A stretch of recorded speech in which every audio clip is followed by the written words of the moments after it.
नमस्कार, आप देख रहे द न्यूज वर्ल्ड और मैं हूं आपके साथ पूजा। खबरों पर जाने से पहले एक नजर डालता है टॉप हेडलाइंस पर। मिशन संकल्प अभियान के तहत बड़ी कार्रवाई करते हुए 1 करोड़ से अधिक की अचल संपत्ति को किया फ्रीज।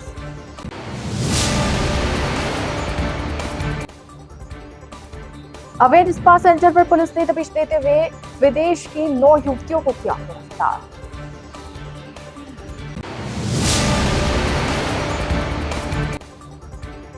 सुरसागर विधायक देवेंद्र जोशी ने सीसीसी रोड निर्माण कार्य का किया शुभारंभ।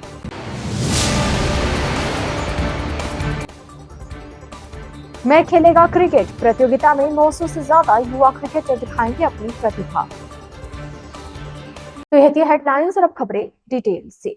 जोधपुर कमिश्नरेट पुलिस की ओर से चलाए जा रहे मिशन संकल्प अभियान के तहत कमिश्नरेट पुलिस पश्चिम में एक बड़ी कार्रवाई करते हुए हिस्ट्रीशीटर की 1 करोड़ से अधिक अचल संपत्ति को फ्रीज करने की कार्रवाई की है।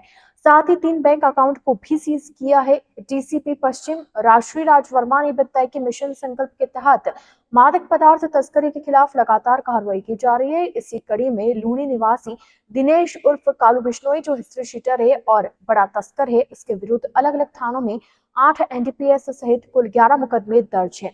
इसने अवैध रूप से करीब 1 करोड़ 15 लाख रुपए की अचल संपत्ति बना रखी थी, जिसको धारा 68 एफ एनडीपीएस के तहत फ्रीज करने की कार्रवाई की है, जिसमें 2 कृषि भूमि और 1 प्लॉट है, जिस पर उसका आलीशान मकान बना हुआ था। पुलिस ने दिनेश बिश्नोई के 3 बैंक खातों को भी सीज किया है। बैंक खातों में लाखों का ट्रांजैक्शन मिला है, उसकी भी जांच की जा रही है। उन्होंने बताया कि यदि मनी लॉन्ड्रिंग जैसा मामला सामने आता है तो संबंधित विभाग को इस संबंध में सूचित किया जाएगा। डीसीपी वेस्ट राष्ट्रीय राज वर्मा ने बताया कि मिशन संकल्प के तहत अब तक कुल 35 एनडीपीएस के प्रकरण दर्ज किए गए, वहीं लगभग 1.5 करोड़ रुपए की नशीली सामग्री जब्त की गई है। दिनेश बिश्नोई वर्तमान में भिलवाड़ा जेल में है, जिसे कुछ महीने पहले कमिश्नरेट की बोरानाड़ा थाना पुलिस ने आर्म्स एक्ट की कार्रवाई करते हुए गिरफ्तार किया था। उन्होंने बताया कि दिनेश बिश्नोई का बड़े बड़े तस्कर से संपर्क रहा है और वह लंबे समय से तस्करी में लिप्त रहा है। डीसीपी ने बताया कि दिनेश बिश्नोई ने पूजा एंटरप्राइजेस के नाम से एक फर्म भी बना रखी थी और उसे फर्म के जरिए उसने पीडब्ल्यूडी का लगभग 60 लाख रुपए का कंस्ट्रक्शन का कार्य भी किया है। इसकी भी पुलिस जांच कर रही है। साथ ही फर्म को ब्लैकलिस्ट करवाने के संबंध में भी कार्रवाई की जा रही है। जिला पश्चिम जोधपुर आयुक्तालय के द्वारा पिछले करीब 1.5 महीने से मिशन संकल्प के नाम से एक अभियान चलाया गया है, जिसमें हम एनडीपीएस के जितने तस्कर हैं, सप्लायर्स हैं, उनको हम टारगेट कर रहे हैं और सख्त से सख्त उनके विरुद्ध कार्रवाई कर रहे हैं। इसी क्रम में लूनी क्षेत्र का रहने वाला एक हिस्ट्री शीटर है, दिनेश उर्फ कालू बिश्नोई करके है, जिसके विरुद्ध टोटल 11 मुकदमे दर्ज हैं। इनमें से 8 एनडीपीएस एक्ट के मुकदमे दर्ज है, कमर्शियल क्वांटिटी के मुकदमे हैं और ये बहुत बड़ा तस्कर है। इसके ऊपर हमने एक्सरसाइज करके इसकी करीब 1 करोड़ 15 लाख की अचल संपत्ति हमने धारा 68 एफ एनडीपीएस एक्ट के अंदर अभी फ्रीज करवाया है। इसमें 2 कृषि भूमि है, 1 प्लॉट है और उस प्लॉट के ऊपर एक बड़ा आलीशान सा एक घर बना हुआ है। तो ये सारे जो अचल संपत्ति है इसको भी हमने फ्रीज कराया है। साथ ही साथ इनके 3 बैंक अकाउंट्स में मिले हैं, जो दिनेश बिश्नोई और इसके पत्नी के नाम से, और उन बैंक अकाउंट्स में भी लाखों का ट्रांजैक्शन पाया गया है पिछले 7-8 साल में, जब से इसके मुकदमे दर्ज होने शुरू हुए हैं। तो उन बैंक अकाउंट्स के बारे में भी हम अनुसंधान कर रहे हैं कि इतना पैसा आया कहाँ से, किसने डिपॉजिट किया, आगे कहाँ गया, और अगर मनी लॉन्ड्रिंग का अगर कोई एंगल इसमें आएगा हमारे अनुसंधान में तो संबंधित जो विभाग है उनको भी हम सूचित करेंगे विधि सम्मत कार्रवाई करने हेतु। अगर मैं मिशन संकल्प की इन जनरल अगर बात करूँ तो ये जब से शुरू हुआ है पिछले 1.5 महीने से हमने करीब 35 एनडीपीएस के प्रकरण दर्ज किए हैं और 1.5 करोड़ के ऊपर का नशा का सामग्री हमने इसमें जब्त किया है और इसी तरीके से हम आगे भी कार्रवाई जारी रखेंगे। दिनेश बिश्नोई वर्तमान में भीलवाड़ा जेल में है। इसके विरुद्ध राज्य के अलग अलग जिलों में प्रकरण दर्ज है और ये जगह जगह वांछित है। दिनेश बिश्नोई की अगर मैं बात करूं, पिछले वर्ष ही हमने अभी 5 या 6 महीने पहले बोरानाड़ा में एक आर्म्स एक्ट की काफ़ी बड़ी कार्रवाई की थी क्राइम ब्रांच के साथ मिलकर। उसमें हमने इसको पकड़ा था और उसके बाद फिर राज्य में जहाँ जहाँ ये वांछित था वहाँ फिर इसकी पेशी हुई थी। तो मैं बताना चाहूँगा दिनेश बिश्नोई जो है बहुत बड़ा तस्कर है। इसके जो एनडीपीएस के बड़े बड़े तस्कर जैसे कमल राणा का ये एसोसिएट रहा है, काफ़ी क्लोज एसोसिएट रहा है, जो हमारे पूछताछ नोट में भी डॉक्यूमेंट किया हुआ है। तो हमारा प्रयास है कि ऐसे बड़े बड़े तस्करों को टारगेट करके इनके विरुद्ध जितने भी हम साक्ष्य इकट्ठा कर सकते हैं और जो भी सख्त से सख्त विधि सम्मत कार्रवाई कर सकते हैं, चाहे वो इनको पकड़ना हो, चाहे वो आर्थिक प्रहार हो, इन्होंने जो अवैध पैसे से जो अपनी संपत्ति अर्जित की है, तो ये भविष्य में भी हम करते रहेंगे। हाँ, इसने एक पूजा इंटरप्राइजेस के नाम से एक सोल प्रोप्राइटरशिप एक कंपनी बेसिकली खोल रखी है और जो अभी तक के हमारे अनुसंधान में आया है कि इसने करीब 60 लाख का काम किया है पीडब्ल्यूडी के लिए। तो वो भी हम उसके बारे में अनुसंधान कर रहे हैं। एक तो पहले इसकी जो फर्म है इसको हम ब्लैकलिस्ट करा रहे हैं, इसके जो बैंक अकाउंट है उसको भी हमने फ्रीज कराया है, और फिर ये काम इतने बड़े मूल्यांकन का काम इसने कैसे कराया, उसका पेमेंट कैसे हुआ, ये सब के बारे में भी अनुसंधान जारी है। और जैसा मैंने कहा कि मनी लॉन्ड्रिंग से संबंधित अगर कोई विवाद सामने आएगी तो फिर भविष्य में हम विधि सम्मत कार्रवाई करेंगे।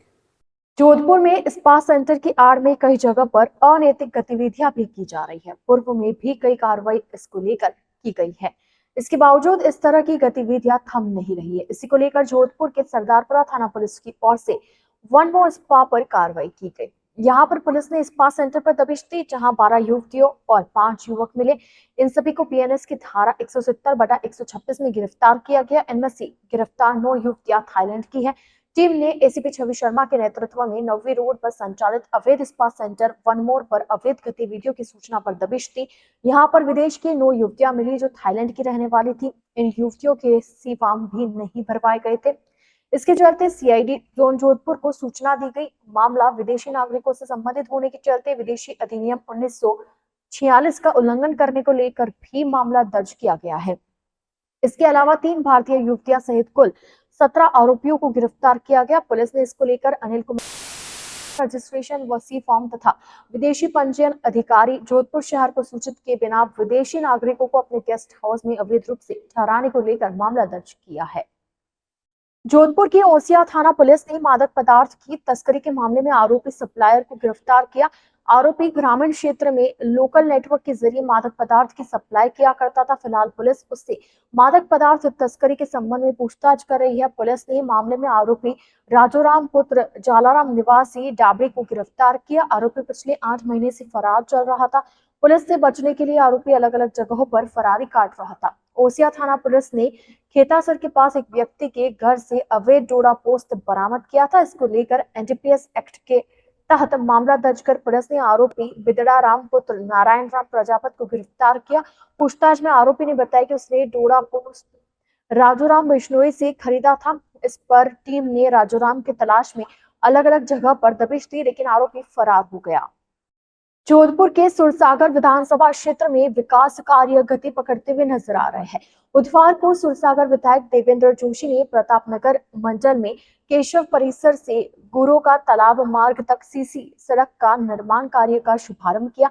पंडित धर्मेंद्र राज जोशी द्वारा वैदिक मंत्रोच्चार के साथ कार्य का शुभारंभ किया गया। विधायक जोशी ने बताया कि विकास कार्यों के चलते सुरसागर विधानसभा में मार्च के अंत तक संभवतः 40 सड़कें और 65 स्थानीय पार्कों का विकास कार्य किया जाएगा। उन्होंने बताया कि विधानसभा क्षेत्र में सीवरेज लाइन को दुरुस्त करने हेतु अमृतम योजना के तहत कार्य किया जाएगा। सड़क निर्माण कार्य के शुभारंभ के दौरान प्रतापनगर मंडल अध्यक्ष पेरूदास वैष्णव, पार्षद इंदिरा राज पुरोहित, उप महापौर किशन लड्डा, भाजपा नेता महेंद्र मेघवाल सहित बड़ी संख्या में भाजपा कार्यकर्ता एवं क्षेत्रवासी उपस्थित रहे।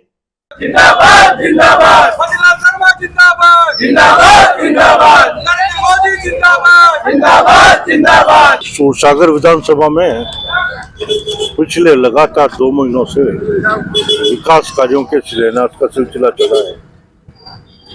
मैं समझता हूँ 31 मार्च तक करीबन 40 करोड़ की सड़कों का निर्माण होगा। उसके साथ साथ 65 पार्क जो है उनका भी नवीनीकरण, सुरसागर विधानसभा क्षेत्र में सीवरेज का सिस्टम दुरुस्त करने के लिए भी अमृतम योजना में काम चालू हो गया है। ऐसे में जो भी आम जनता की समस्या है उसके प्रति संवेदनशीलता बरतते हुए जिला प्रशासन के साथ राज्य सरकार के सहयोग से जहाँ भी ऐसी शिकायतें मिली त्वरित गति से उनको निपटाने का कार्य हम कर रहे हैं और भविष्य में भी इसी गति से आम जनता को राहत पहुंचाने के लिए त्वरित गति से कार्य करेंगे। सुरसागर विधानसभा के अंतर्गत आज प्रतापनगर मंडल में सीसी रोड का कार्यक्रम का उद्घाटन हुआ है। तो ಈ सीसी यहाँ केशव परिषद चौराहे से लेके रोकड़िया बालाजी तक संपूर्ण होगी। जोधपुर नगर निगम दक्षिण वार्ड 64 के सुभाष चौक में राम चौराहा का शिलान्यास कार्यक्रम आयोजित हुआ। इस अवसर पर सुरसागर बड़ा राम द्वारा के संत राम प्रसाद जी महाराज द्वारा ध्वजा पूजन कर भूमि पूजन किया गया। वार्ड पार्षद ललित गहलोत ने बताया कि अयोध्या में राम मंदिर के 1 वर्ष पूर्ण होने के अवसर पर आज क्षेत्र में राम चौराहे का शिलान्यास कर भूमि पूजन किया गया। यह भूमि पूजन बड़ा राम द्वारा के संत राम प्रसाद जी महाराज के सानिध्य में किया गया। इस दौरान क्षेत्रवासी जोश और उत्साह के साथ हाथों में भगवा ध्वज लिए हुए जय श्री राम के नारे लगाते हुए नजर आए। भूमि पूजन के दौरान प्रतिपक्ष नेता गणपत चौहान सहित बड़ी संख्या में क्षेत्रवासी उपस्थित रहे। जय सिया राम। जय श्री राम। आज राम मंदिर प्राण प्रतिष्ठा के 1 वर्ष पूर्ण होने की खुशी के अंदर यहाँ पे चौराहे का निर्माण करवाया जा रहा है, जिसका नाम श्री राम चौराहे रखा जा रहा है और शांति यज्ञ किया जा रहा है। इसी खुशी के अंदर 1 वर्ष पूर्ण होने पे ये आयोजन किया गया है। क्या श्री राम ने करवाया, महादेव ने करवाया, मैं कोई करवाने वाला नहीं होता हूँ। आम पब्लिक करवाने वाली है और आम पब्लिक हमारे साथ है और हम सहयोग से सब कुछ। सनातन धर्म के परिचायक कहे जाने वाले बागेश्वर धाम के धीरेन्द्र शास्त्री एक निजी कार्यक्रम में शिरकत करने के लिए बुधवार को जोधपुर दौरे पर आए। शहरवासी धीरेन्द्र शास्त्री की एक झलक पाने के लिए पहुंचे। जोधपुर एयरपोर्ट पहुंचने पर धीरेन्द्र शास्त्री ने मीडिया से बातचीत करते हुए महाकुंभ को महापवित्र कुंभ बताया। उन्होंने कहा कि 144 वर्ष बाद यह अद्भुत संयोग बना है, जिसका करोड़ों की संख्या में साधु संतों के साथ देशवासी भी लाभ उठा रहे हैं। शास्त्री ने बताया कि कुंभ पूरी दुनिया के लिए सनातन संस्कृति का संदेश है, जिसमें यह नजर आता है कि हमारा सनातन कितना सरल और सहज है, जिसमें न सिर्फ देश से बल्कि विदेश से भी लोग आ रहे हैं और त्रिवेणी संगम में डुबकी लगा रहे हैं। शास्त्री ने बताया कि धर्म विरोधी ताकतों के विरुद्ध आवाज उठाने के लिए एक नया अभियान छेड़ा है, जिसके तहत हर गांव हर मोहल्ले में बागेश्वर धाम मंडल बनाएंगे, जिसके तहत सभी जगहों पर हनुमान चालीसा का पाठ किया जाएगा और धर्म विरोधी लोगों को देश से निकालो अभियान चलाया जाएगा। यह अद्भुत है। भारतीय सनातन संस्कृति इतनी अद्भुत है, जिस सनातन संस्कृति में हम सब हैं। ये गौरव की बात है कि 144 वर्ष बाद इस महाकुंभ का आगाज हो रहा है, जो भव्य है, दिव्य है, एकता का प्रतीक है, सामाजिक समरसता का प्रतीक है, सबको एकत्व करने का प्रतीक है। और अन्य जितने भी दुनिया के मजहब हैं, उनमें इतनी संकुचित स्थिति है कि वो कहते हैं कि अन्य लोग काफिर हैं, केवल हमारे ही अपने। और हमारे सनातन धर्म की महिमा देखो। स्टीव जॉब्स की वाइफ भी आकर के कमला बन जाती हैं, वो भी डुबकी लगा लेती हैं, फ्रांसीसी भी डुबकी लगा लेते हैं, अमेरिकन भी डुबकी लगा लेते हैं। और हम उस सनातन परंपरा से आते हैं कि दोनों हाथ फैलाकर पूरी दुनिया का स्वागत कर रहे हैं कि वसुधैव कुटुंबकम, आइए आपका महाकुंभ में स्वागत। आप अभी इस बार हमने 19 जनवरी को आदिवासी जनजागरण महासम्मेलन रखा और पूरे देश के लगभग 22 बसें आपके राजस्थान की गई, जिसमें 1200 आदिवासी परिवार महाकुंभ की तरफ यात्रा में निकले थे। के लिए सबसे सॉफ्ट टारगेट हमारे आदिवासी भाई परिवार हैं। वो प्रकृति मित्र हैं, वो प्रकृति के नज़दीक हैं। जल जंगल जीवन ही उनका सर्वोपरि है। उन धर्मांतरण करने वाली ताकतों को रोकने के लिए, धर्म विरोधी ताकतों को देश निकाला करने के लिए हमने एक नया अभियान छेड़ा है। हर गांव मोहल्ले में अब हनुमान चालीसा बागेश्वर मंडल बनाएंगे, ताकि भविष्य में कालांतर में हिंदुत्व के ऊपर अगर कोई उंगली उठाएगा और कोई भी धर्मांतरण करेगा, उसे देश निकाला किया जाए। किसी के भी देखिए, हम भी इस आप लोगों तक पहुँचे तो कहीं ना कहीं रील और मीडिया का और सोशल मीडिया का बड़ा हाथ है, लेकिन कहीं ना कहीं वर्तमान समय में महाकुंभ अपने मुद्दे से भटक रहा है। उनके प्रति हमारी संवेदना है, चाहे वो कोई भी बहन हो या कोई भी बाबा जी के बारे में चर्चा हो। महाकुंभ इस बात के लिए लगाया गया कि हमारी संस्कृति का प्रचार हो, हमारे सनातन का प्रचार हो। और भी तो साधु संत हैं, केवल वही युक्तियों पर क्यों महाकुंभ की रील टिकी हुई है, वही बाबा पर क्यों टिकी हुई हैं। आज वहाँ रिसर्च का केंद्र है बहुत बड़ा। इतने 40 करोड़ लोगों का मैनेजमेंट कैसे हो रहा है, इसका बहुत बड़ा मुद्दा है। ये रिसर्च का बहुत बड़ा विषय है। इतने साधु महात्मा आते कहाँ से हैं, जाते कहाँ हैं, अखाड़े कितने हैं, संगम का महत्व क्या है, हम हिंदुत्व पर काम कैसे कर सकें, कन्वर्जन कैसे रोक सकें, और जो चले गए उनकी घर वापसी कैसे करवा सकें, और भारत को हिंदू राष्ट्र कैसे बनाया जा सके। महाकुंभ इसके लिए रखा है। और हमें लग रहा है कहीं ना कहीं महाकुंभ अपने उद्देश्य से भटक रहा है। रील में नहीं, रियल में जीना चाहिए। वहाँ और भी महापुरुष हैं, शंकराचार्य हैं, मठाधीश हैं, मठों के आचार्य हैं, तपस्वी हैं, योगी हैं, जपी हैं, तपीजी हैं। इसलिए हम कहते हैं कि ज़िंदगी में रील में नहीं, रियल में जीना चाहिए। इसलिए हमने कमेंट किया, पर उन बच्चियों पे कमेंट नहीं है, उन लोगों पे कमेंट नहीं, उनकी कोई गलती नहीं। उनकी क्या गलती है बेचारों की? गलती उनकी है जो महाकुंभ के उद्देश्यों को भटका है। द न्यूज बर्ड के इस बुलेटिन में फिलहाल वक्त हो चला एक छोटे से ब्रेक का। ब्रेक के बाद जल्द हाजिर होंगे। आप बने रहिए द न्यूज बर्ड के साथ।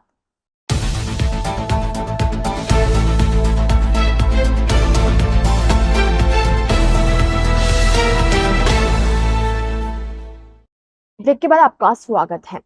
राज्य सरकार के निर्देशानुसार 1 जनवरी से 31 जनवरी तक आयोजित हो रहे सड़क सुरक्षा माह के अंतर्गत आमजन को यातायात नियमों के प्रति जागरूक करने के उद्देश्य से यातायात पुलिस जोधपुर द्वारा विभिन्न प्रकार की गतिविधियां की जा रही है, जिसके चलते बुधवार को शहर के आखलिया चौराहे पर यातायात पुलिस और छात्रों के संयुक्त तत्वावधान में नुक्कड़ नाटक का आयोजन कर आमजन को जागरूक किया गया।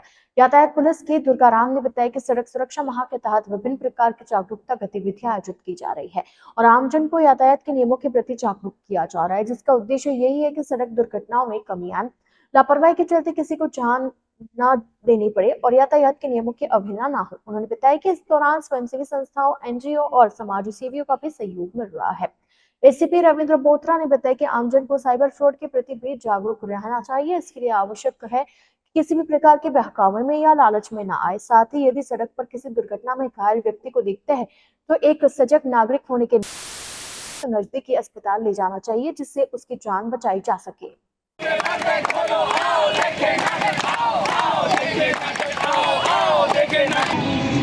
राजू, वो बिना तेजी से कहाँ जा रहा है? अब तेरा हेलमेट कहाँ है? हेलमेट का क्या काम? मेरी हेलमेट खराब हो जाएगी।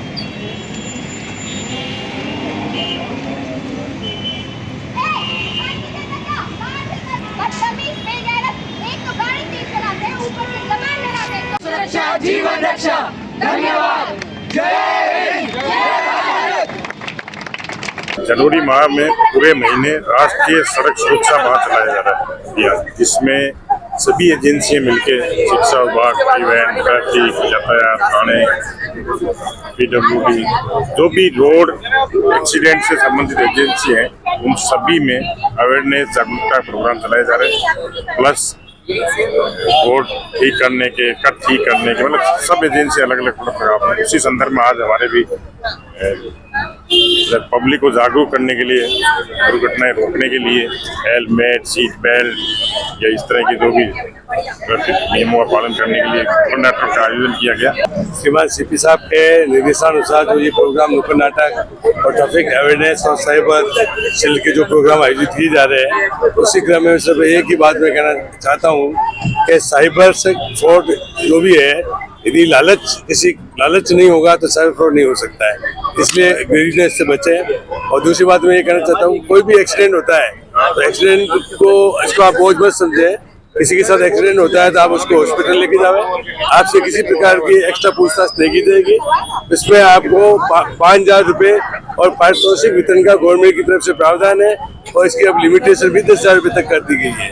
जो जैसा हेल्प करेगा उसको उस हिसाब से ऐड मिलेगा।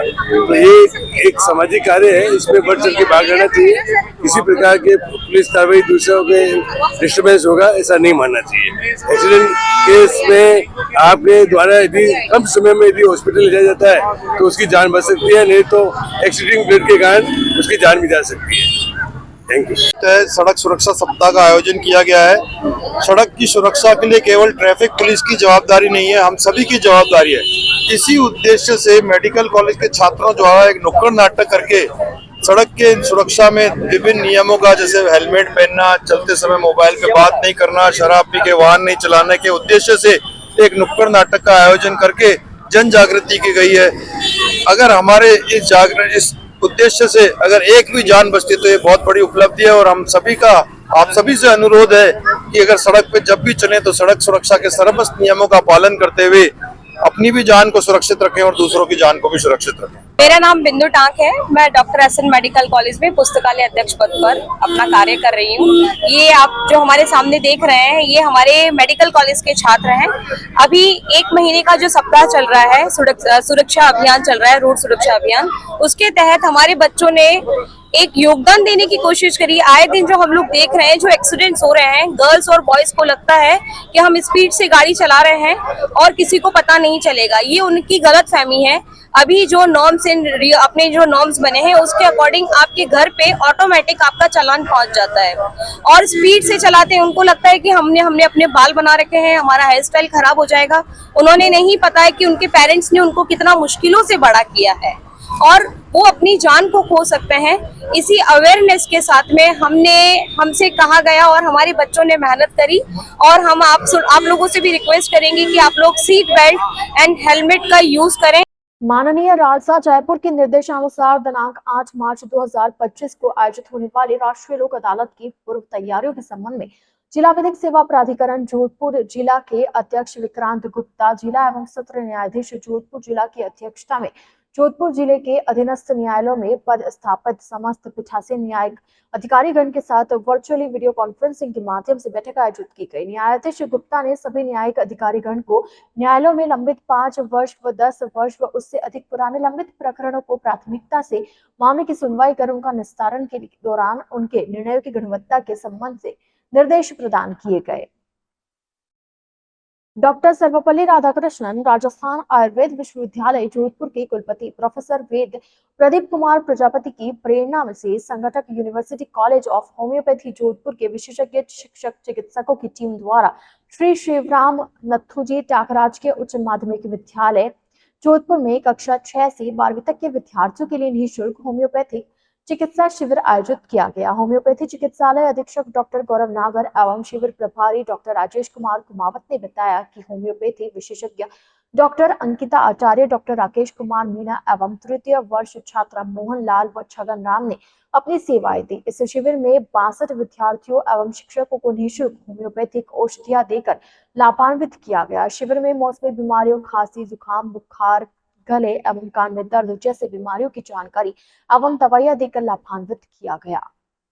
सूर्यनगरी जोधपुर में एक बार फिर जल्दी बैट और बॉल के बीच घमासान देखने को मिलने वाला है। शेफन लुब्रिकेट्स के तत्वावधान में जोधपुर के युवा क्रिकेट प्रतिभाओं को तराशने के उद्देश्य से मैं खेलेगा क्रिकेट प्रतियोगिता का आयोजन 26 मार्च से रेलवे स्टेडियम में होगा, जो कि 45 दिनों तक चलेगा। प्रतियोगिता के मुख्य संयोजक देवेंद्र सिंह सोलंकी ने बताया कि करीब 7 वर्ष पहले हमने जोधपुर में आईपीएल की तर्ज पर युवा क्रिकेट प्रतिभाओं को अवसर देने के लिए वृहद स्तर पर क्रिकेट प्रतियोगिता का आयोजन किया था, जिसमें जोधपुर के कई युवा क्रिकेटरों ने अपनी प्रतिभा दिखाई। उस प्रतियोगिता में वर्तमान में भारतीय व राजस्थान और आईपीएल टीम के सदस्य कई क्रिकेटरों ने भी भाग लिया था। उन्होंने कहा कि एक बार फिर जोधपुर के क्रिकेट को बढ़ावा देने के लिए मैं खेलेगा क्रिकेट प्रतियोगिता का आयोजन किया जा रहा है। प्रतियोगिता मुख्य समन्वयक रिहांशु धवन ने बताया कि यह प्रतियोगिता 3 कैटेगरी में आयोजित हो रही है। पहले कैटेगरी में टेनिस बॉल से क्रिकेट प्रतियोगिता का आयोजन होगा, जो पूरी प्रतियोगिता नॉकआउट के आधार पर खेली जाएगी। वहीं दूसरी कैटेगरी में लेदर बॉल से क्रिकेट प्रतियोगिता होगी और यह प्रतियोगिता भी नॉकआउट आधार पर खेली जाएगी। इस वर्ग में रणजी मैच प्रतियोगिता में खेलने वाले या आरसीए रजिस्टर्ड खिलाड़ी भाग नहीं ले सकेंगे। तीसरी कैटेगरी में ओपन एंट्री होगी, जो लेदर बॉल से खेली जाएगी। इस प्रतियोगिता में रणजी प्रतियोगिता, राज्य, राष्ट्रीय, अंतर्राष्ट्रीय स्तर पर क्रिकेट खेलने वाले और आरसीए रजिस्टर्ड क्रिकेट खिलाड़ी भी अपना रजिस्ट्रेशन करवा सकेंगे। यह प्रतियोगिता लीग आधार पर खेली जाएगी। आकाश जैन ने बताया कि मैं खेलेगा क्रिकेट प्रतियोगिता में कुल 80 टीमें बनाई जाएगी। मैं खेलेगा एक बिगेस्ट टैलेंट सर्च प्रोग्राम है, जिसका 90 दिन तक ये मैच चले, टीमें रहेंगी, जिसमें 80 टीमें सर्च खेलेगी और 90 मैच रहेंगे। और इसका जो रजिस्ट्रेशन है वो सारा ऑनलाइन है। www.maikhelega.com पर हमने हमारी वेबसाइट है, उसके अलावा हमारा लिंक का जो शेयर है वो QR कोड से स्कैन करके इसमें रजिस्ट्रेशन करा सकते हैं। रजिस्ट्रेशन कराए हैं जितने भी प्लेयर होंगे वो सारे इस टूर्नामेंट के अंदर हिस्सा लेंगे और सभी खिलाड़ी में जो बेस्ट 3 परफॉर्मर रहेंगे तीनों स्टेज पर, उन सभी को सिफॉन कंपनी के द्वारा ब्रांड एम्बेसडर बनाया जाएगा। आज की प्रेस कॉन्फ्रेंस में तो सिफॉन MD विनोदजी सिंघवी और चीफ मैनेजर साहब कर्नाटका बैंक और ब्रांच मैनेजर कर्नाटका बैंक है। मुख्य उद्देश्य टैलेंट सर्च करना है और उस बिगेस्ट टैलेंट को लिए सारे अंतर्राष्ट्रीय और राष्ट्रीय स्तर के प्लेटफॉर्म उपलब्ध कराना है, ताकि वो आगे जाके हमारे जोधपुर का नाम रोशन कर सके, जैसे आगे अभी कुछ प्लेयर कर रहे हैं। मैच रेलवे ग्राउंड हो रहे हैं, टेनिस के 15 ओवर हैं, बाकी 2020 लीग के सिस्टम पे हो रहा है। मैच रेलवे ग्राउंड और बरकतुल्ला खान स्टेडियम में रहेंगे। फाइनल मैच हर मैच का 12, जैसे टेनिस का हमारा 12 दिन का शेड्यूल है, उसके अलावा जो फर्स्ट लेदर बॉल सिस्टम है उसका 16 दिन का शेड्यूल है, उसके अंदर तीसरा जो स्टेप है वो लीग सिस्टम है जिसमें 16 टीमें वो 15 दिन का शेड्यूल है। सबके इंडिविजुअल फाइनल होंगे, 20-20 ओवर रहेंगे सभी। राजस्थान में आज एक पश्चिमी विक्षोभ एक्टिव होगा, जिसके असर से प्रदेश के 8 जिलों में बादल छा सकते हैं, कहीं कहीं हल्की बारिश या बूंदाबांदी हो सकती है। इसके साथ ही 2 जगहों पर घना कोहरा छाने की संभावना है। इस सिस्टम के जाने के बाद प्रदेश में 23 जनवरी को उत्तर पूर्वी जिलों में कोहरा छा सकता है। पिछले 24 घंटों में डूंगरपुर, बाड़मेर, जोधपुर, जालोर में कल अधिकतम तापमान 28 से 30 डिग्री सेल्सियस भी दर्ज किया गया। सबसे अधिक तापमान कल 29.9 डिग्री सेल्सियस चित्तौड़गढ़ जिले में दर्ज हुआ। जोधपुर, जालोर, बाड़मेर, कोटा, जयपुर में न्यूनतम तापमान में बढ़ोतरी होने से इन शहरों में सर्दी का असर कम हो गया। इन शहरों में कल न्यूनतम तापमान 13 से 15 डिग्री सेल्सियस के बीच दर्ज हुआ। द न्यूज बर्ड के इस बुलेटिन में फिलहाल के लिए इतना ही। आइए चलते चलते एक बार फिर नजर डालते आज की टॉप हेडलाइंस पर। मिशन संकल्प अभियान के तहत बड़ी कार्रवाई करते हुए 1 करोड़ से अधिक की अचल संपत्ति को किया फ्रीज।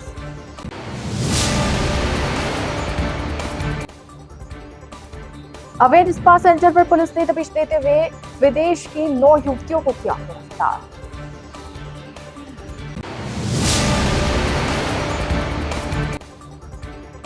सुरसागर विधायक देवेंद्र जोशी ने सीसीसी रोड निर्माण कार्य का किया शुभारंभ।